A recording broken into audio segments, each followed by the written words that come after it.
La fille qui était dedans, dans la même soirée du jour où il a tapé ma petite soeur, la fille là est arrivée.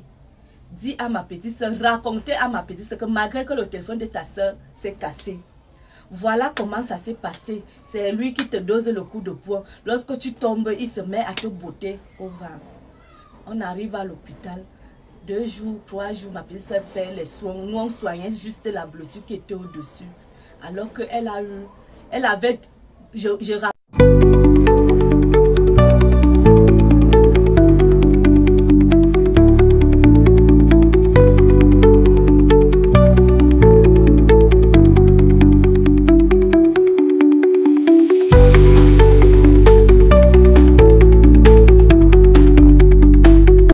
Alors, je vous invite à suivre cette vidéo jusqu'à la fin et nous demandons justice pour cette affaire.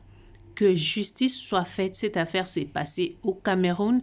Je vais là vous laisser suivre vous-même l'histoire, comment ça a commencé jusqu'à la fin.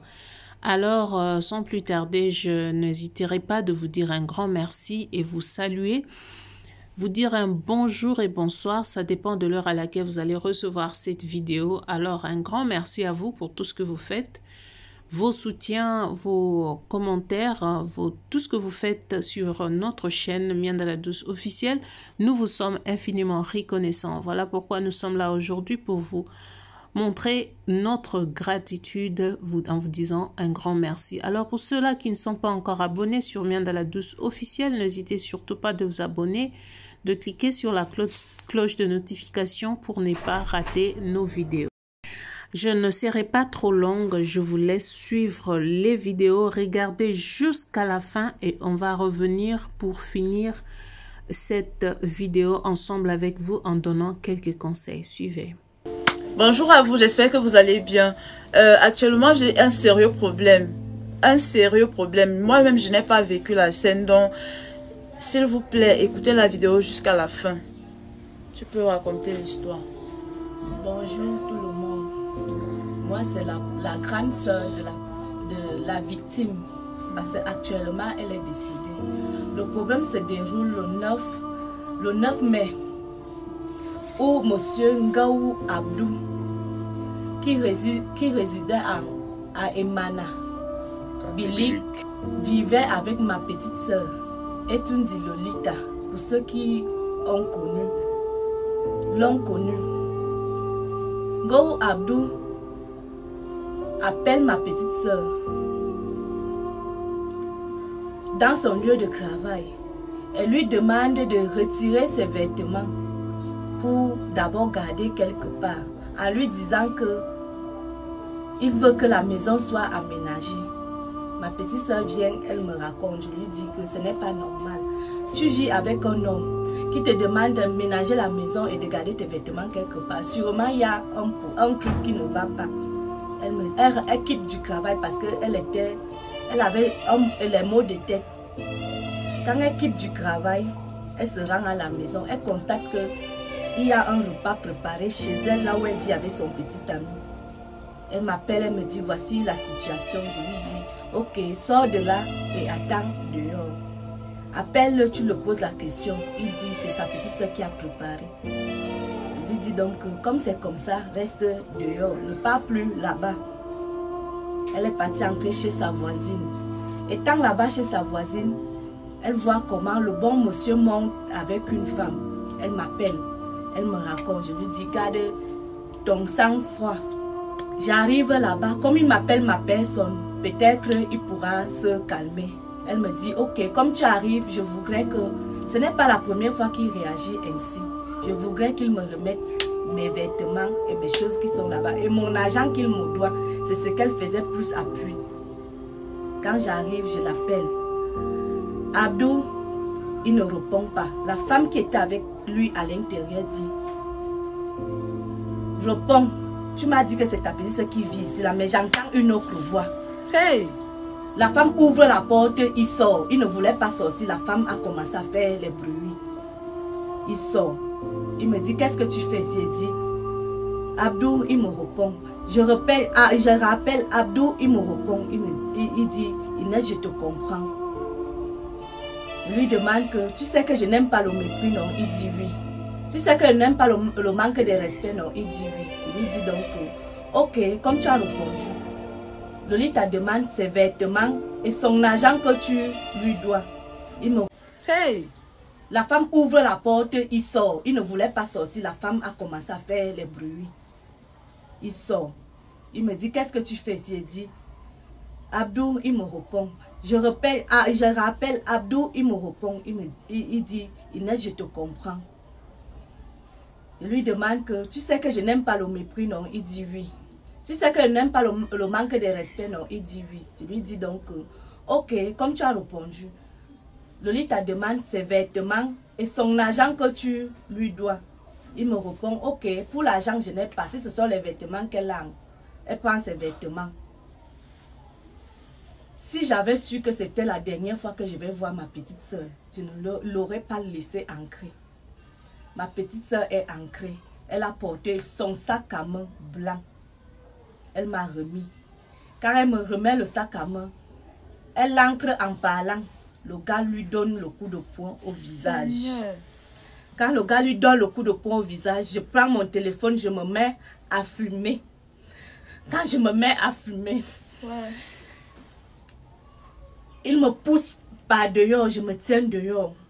Il veut fermer la porte. Ma petite s'est déjà couchée au sol, évanouie. Il veut fermer la porte, je mets ma main. C'est par là où il m'écrase le doigt. Avec la porte. Voilà la tâche. Il m'écrase le doigt avec la porte. Je me mets à crier. Les voisins arrivent, 2 voisins. Le voisin pousse la porte, je retire ma main. Je tiens à préciser que sa soeur était drépanocytaire. Pour ceux qui savent, vous connaissez ce qu'il en est. Donc, c'est pas quelqu'un sur qui on devait poser main. Continue. Quand je retire ma main, les voisins réussissent à ouvrir la porte. Il avait déjà frappé sur ma petite soeur malgré qu'elle était au sol. Malgré qu'elle était tombée évanouie, il avait déjà frappé sur elle. Bien même. Le téléphone avait enregistré tout ce qu'il faisait parce que quand il a fermé ma main, il y avait quand même eu la fenêtre qui était ouverte. Je montrais, malgré que je criais, je montrais le téléphone pour que ça réussisse à fumer. Quand il a constaté que le téléphone a enregistré, il a arraché le téléphone, frappé au sol. Le téléphone ne s'est pas cassé, il a arrêté avec 2 mains cassées. Quand ma petite sœur est revenue en elle, je lui ai dit de sortir. Ma petite sœur est sortie. Elle a fait les efforts, elle est sortie. Elle saignait déjà abondamment. Nous sommes allés à l'hôpital. On a fait les premiers soins. Quand on rappelle le monsieur au téléphone le lendemain que voilà la situation, ça ne va pas ici là. Il répond qu'il s'en fout. Il s'occupe des gens qui lui sont importants. Que ma petite soeur ne l'est pas important. J'ai dit à ma petite soeur qu'enregistre. La fille qui était dedans, dans la même soirée du jour, il a tapé ma petite soeur. La fille là est arrivée. La fille qui était dedans, dans la même soirée du jour, il a tapé ma petite soeur. La fille là est arrivée. Dis à ma petite soeur, racontez à ma petite soeur que malgré que le téléphone de ta soeur s'est cassé, voilà comment ça s'est passé. C'est lui qui te dose le coup de poing. Lorsque tu tombes, il se met à te botter au ventre. On arrive à l'hôpital. 2 jours, 3 jours, ma petite soeur fait les soins. Nous, on soignait juste la blessure qui était au-dessus. Alors qu'elle a eu... Elle avait... Je rappelle qu'elle avait eu un retard de 1 mois. Et dans ce retard, c'était l'enfant du type. De son petit ami là, son Abdou là. C'est comme ça là qu'avec le retard là, l'enfant décède. Et l'infection, les hématomes, des coups de poing. Sans connaître qu'elle a eu des coups. Quand il fallait faire l'échographie, c'était trop tard. On fait l'échographie, on constate. C'était avant-hier qu'on a fait l'échographie. On constate qu'elle a eu les hémorragies qui se sont infectées. Et ça fait des infections dans le ventre. Le moment d'opérer, c'était hier qu'on devait opérer. Hier à 10 h. Le bon monsieur a pris la fuite. Même venir guetter comme ça là, qu'il peut voir que... Il dit que ce n'est pas lui qui... Viens donc voir comment elle est morte. Il a fui.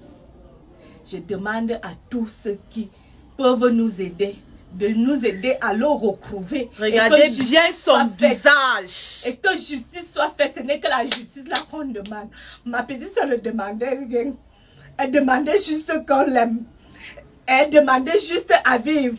Depuis 26 ans, ma petite soeur vit avec sa maladie. Elle n'est pas morte de sa maladie. Elle ne devait même plus mourir. Elle avait dépassé 25 ans. C'est tout ce qu'on peut demander. Hey. Ma famille et moi. Il a dit que nous, on n'avait rien le jour qu'il frappait sur ma petite soeur. Qu'on ne pouvait rien faire pour lui. Qu'on ne pouvait rien faire contre lui. Et qu'il avait les colonels. Il avait les hommes en tenue qui devaient venir nous arrêter. J'ai attendu l'arrestation, l'a fatigué. La seule question que je lui ai demandé le jour qu'il a frappé sur ma soeur, je lui ai demandé que tu as les colonels, tu as les commandants.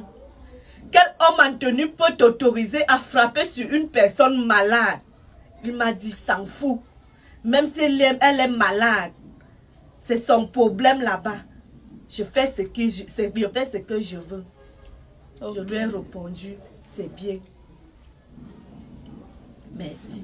S'il vous plaît, partagez la vidéo. Nous ne venons pas d'une famille riche, on n'a pas l'argent, on ne peut pas dire là qu'on va payer les...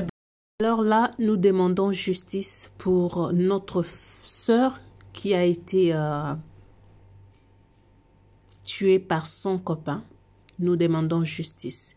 Que justice soit faite. Nous savons que nous avons un grand problème chez nous en Afrique. Les droits de l'homme n'est pas respectés. Alors des choses comme ça, ce type a mis sous terre 2 âmes. Parce que l'autre là, qui allait naître une grossesse d'1 mois, mais lui a décidé de mettre fin à la vie de cette demoiselle ou dame, je ne sais pas, parce que je ne sais pas s'ils étaient mariés, ils n'étaient pas mariés. Donc cette femme qui l'aimait tant, qui avait juste besoin de son amour, elle a perdu sa vie à cause d'un homme toxique. Justice et le filles, nous devons faire très attention, les femmes en général, faisons très attention, aimons-nous avant tout. Vous avez un homme qui ne vous aime pas, inutile de rester à côté de ces derniers parce que quelqu'un qui ne vous aime pas, il ne vous aimera jamais. Et c'est comme ça, ça reste comme ça. Arrêtez de forcer l'amour, on ne vit qu'une seule fois. L'amour, quand il y a l'amour, ça se voit. Quand il n'y en a pas, ça se voit aussi. Alors on doit arrêter avec cette histoire de forcer, de forcing, tout ça là. Ça n'honore pas. Et voilà. Je m'arrête par ici. On demande justice pour la dame qui est partie. Cette histoire s'est passée au Cameroun. Que justice soit faite, qu'Abdoul soit arrêté. On se retrouve prochainement. N'oubliez pas de vous abonner et de partager la vidéo au maximum. À la prochaine avec un autre numéro d'une autre vidéo. Que Dieu vous bénisse. Bye.